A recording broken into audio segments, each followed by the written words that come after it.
Pesatnya perkembangan teknologi komunikasi dan informasi termasuk internet telah membantu manusia untuk semakin memudahkan segala aktivitas dan kebutuhannya. Sejak tahun 2014, jumlah pengguna internet di Indonesia menanjak cukup tinggi hingga tahun 2017, yakni 143,26 juta pengguna. Jumlah ini lebih dari setengah jumlah penduduk di Indonesia. Tercatat pula sebagian besar pengguna internet cukup sering mengakses aplikasi perpesanan dan media sosial melalui gawai mereka masing-masing. Namun dari semua manfaat yang dapat dinikmati dari internet, tidak serta-merta lepas dari sisi buruk di baliknya. Tidak sedikit oknum-oknum yang tidak bertanggung jawab memanfaatkan dunia maya untuk meraup keuntungan dengan cara merugikan pihak lain.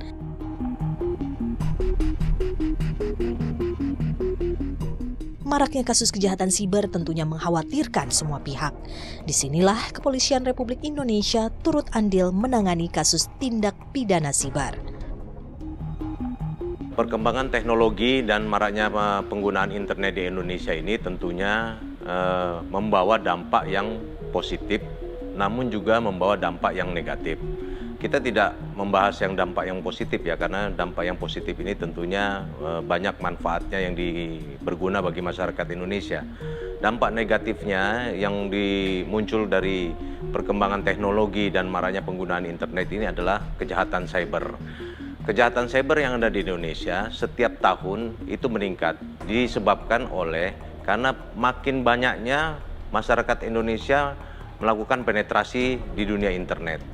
Pada tahun 2017 saja, untuk kasus yang dilaporkan kepada Direktorat Cyber untuk kejahatan internet itu dilaporkan sebanyak 3.109 kasus.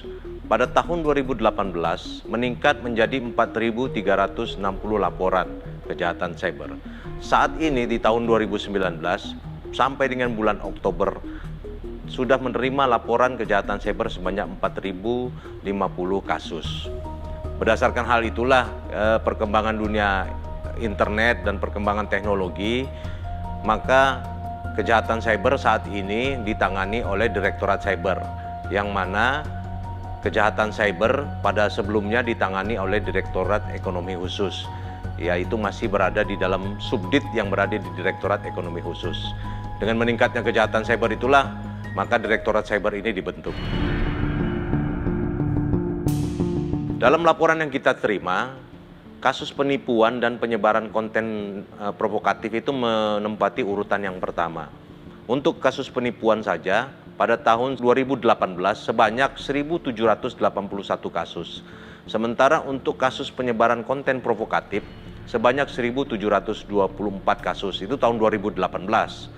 Pada tahun 2019 meningkat menjadi sampai dengan bulan Oktober 1.455 kasus penipuan online yang sudah dilaporkan ke Direktorat Tindak Pidana Cyber dan sebanyak 1.557 kasus penyebaran konten provokatif yang sudah dilaporkan di Direktorat Tindak Pidana Cyber.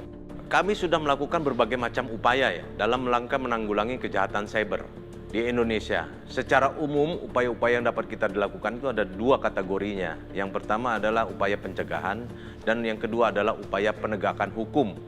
Untuk upaya pencegahan sendiri, kami sudah melakukan berbagai macam kerjasama dengan seluruh stakeholder yang ada di Indonesia, baik internal maupun eksternal, untuk mengkampanyekan kejahatan cyber dan bagaimana cara penanggulangannya.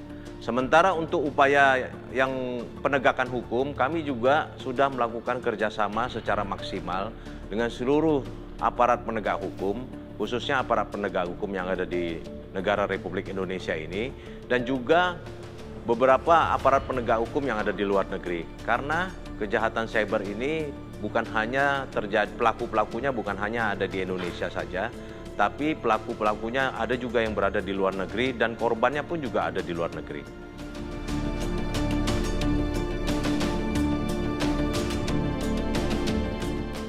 Tindak pidana cyber ataupun kejahatan di dunia cyber ini kami kategorikan menjadi dua. Yang pertama adalah computer related crime dan yang kedua adalah computer crime.